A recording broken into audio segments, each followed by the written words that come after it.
And welcome to today's Gale Force Twins episode. We are so excited. Emily, tell them why. We are running 170 miles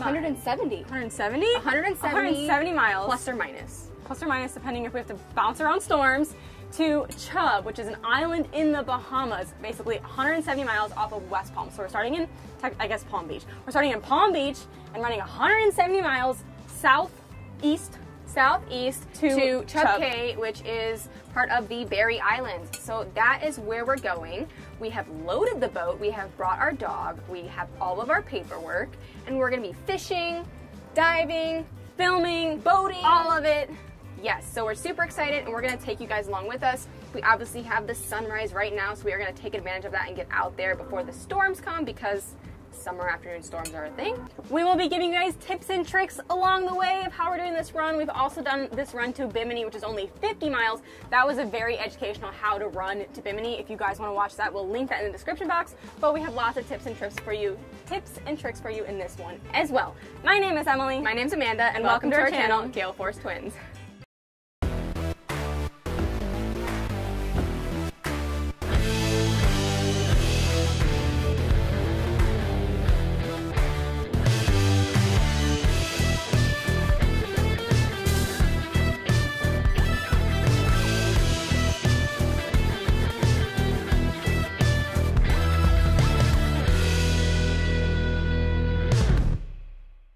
While Amanda gets us out to the inlet, I'll give you guys a quick little tour of the boat and how we set everything up. We have our radar going, our Simrad radar to keep us nice and safe.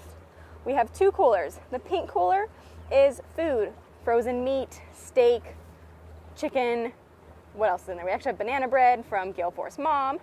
And the light blue cooler is bait, so chum, bonita strips, because we do plan on doing some wahoo fishing, and some shrimp for reef fishing for yellowtails. Behind me, we have our reef anchor. We call it our rock anchor. You can see pretty much every rod holder has a rod in it. We brought everything: deep drop rods, planer rods, spinning rods, our do-it-all rod, which is our 15 to 30 pound all-purpose spinning rod. Great for bottom fishing, wreck fishing, even trolling for mahi and tuna. As we work our way back, we have our console, which is very, very full. Here is the console, which is terrifyingly full. Basically things that we don't want to get wet. We have suitcases in there, and you guys see that yellow bag. That is our ditch bag, which is basically, if God forbid we had to ditch the boat, that's the bag we would take with us. We have a video on our channel. On our YouTube channel, we have a video that basically goes over our ditch bag, why we have it and what we put in it, and why we put what we put in it, basically. Linked in the description box. There you go. All right, we have Kona Bear, first mate Kona, and I have dock lines I still have to put away, giant fender. We have camera gear. That is our sea kit, which is also basically if anything happens to the boat, we have extra gear in there to basically prevent the boat from sinking. We also have that little cooler is our lunch for today, and a life raft. Emily, we've made it past the no wake zone, so it's time to get on plane, get through the inlet, and make our first 60-mile journey to the Lighthouse. Once we get there, we will make a turn, which is kind of near Bimini, so we're first gonna head there, probably turn on autopilot, but keep our eyes on the road for the ocean at all times. How to run from Palm Beach to the Berry Islands, specifically Chub Cay. Now, we started our run from Fort Pierce Inlet and headed straight to the Great Isaac Lighthouse. The first 77 miles of this run is straight, deep ocean water. You're going to be facing the Gulf Stream and possibly some pop-up thunderstorms in the summertime, so you definitely need to keep your eyes out, keep your radar on. Thankfully, we have our Simrad Halo 3000 radar, which we kept running the entire time. Once we reached the Great Isaac Lighthouse, we went between a little set of rocks called hens and chickens. And the rest of the run is essentially shallow water and reef, which is awesome from a storm perspective if you were to get caught in a storm over reef as opposed to deep water. It's a little bit safer. However, the concern over a reef is that you do need to pay attention to not accidentally run your boat into too shallow of water and run aground. From Hens and Chickens, we have about a 30-mile run to a shoal called Mackie Shoal. And then from Mackie Shoal, we have another 30-mile run to the point of the Pocket. Once you hit the point of the Pocket, it's about a 20-mile run to Chub Cay. Now let's make the run. We were very excited, started the morning at 6:30 a.m., but let's be honest, these things never go as smoothly as we hope. We go to get on plane, and the boat would not get on plane. Neither engine would run at its proper RPMs. We immediately put the boat in neutral and individually turned one engine off at a time, trimmed it up, and checked the intakes. Thankfully, there was nothing in the intakes. We started the engines again and were able to get on plane, no problem. Now, sometimes there can be some seaweed or seagrass that we couldn't see that did get in that engine, and that could have very well been what was stopping it from getting it on plane. But once we were on plane, we were good to go and headed straight for the Great Isaac Lighthouse. We have ran 77 miles so far. We are currently at the Great Isaac Lighthouse, which is off of Bimini, around 20 miles from Bimini.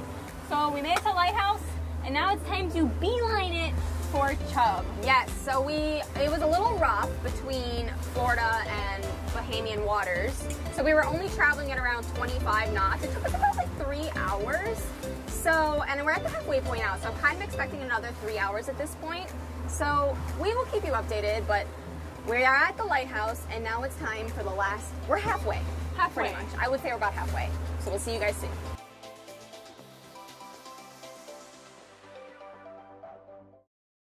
We have made it to the Bahamas, and Emily is flying our yellow flag. Basically means we still need to clear customs. Should have gotten that out a little bit earlier, but Kona was sitting on the seat and distracting us. Kona, come back up. Oh, this is her spot.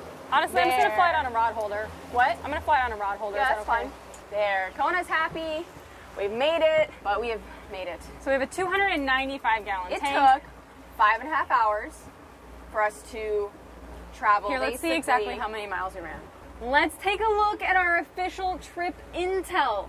So we have ran 152 nautical miles, not bad, less than 180, we thought it was gonna be 180.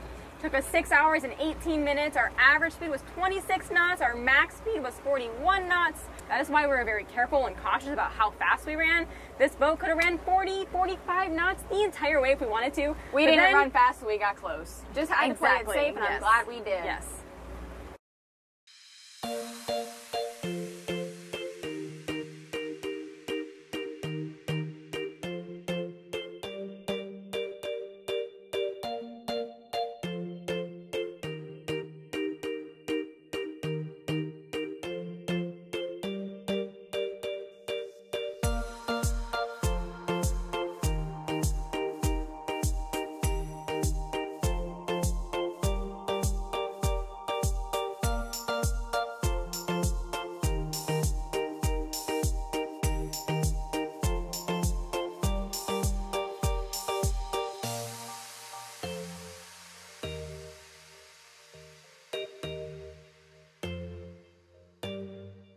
We just filled up on fuel after a very, very long run. We cleared customs. We will link in the description box for you guys any paperwork that you need to come to the Bahamas. Also, the paperwork you need if you want to bring your dog. We get a lot of questions about bringing your dog, so we'll link that for you guys as well. We're super excited to get out there and start fishing, so make sure you guys stay tuned for some really, really awesome episodes coming soon. In the meantime, I want you to get out there, have fun, and stay safe.